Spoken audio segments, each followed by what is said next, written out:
ဝါချုံကိုသောက်နေပဲဖြစ်ပါလေဒ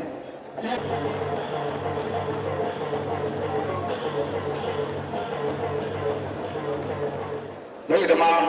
လုံးလုံးနဲ့အခုလူများလာတော့ပါ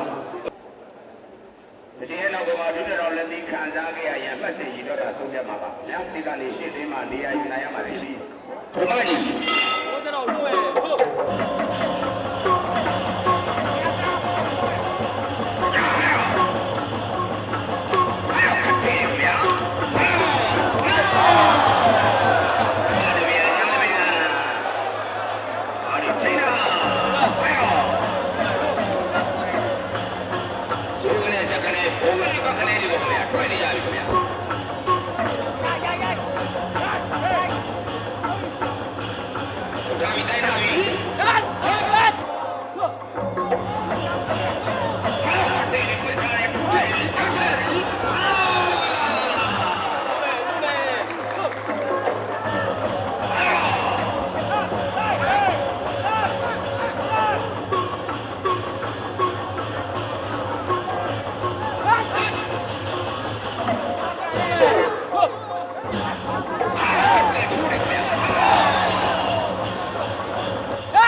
ထုံးမယ်။အားသားစိတ်လိုက်တော့တော့အဲ့လိုလို့မရဘူး။မရဘူးပြေးပြတာကိုကြီးမထားနဲ့တော့။ဘာမှလုပ်မှာမဟုတ်ဘူး။ဟုတ်ကဲ့။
ရင်းမြစ်အောင်ဖွင့်ရတာအတင်းအလေးထိုးမြင်အနိုင်ရရှိသွားပါတယ်ခင်ဗျာလက်ခေါ်ဝါလီများချင်းမြင့်မြောက်စားတော်မူကြပါခင်ဗျာ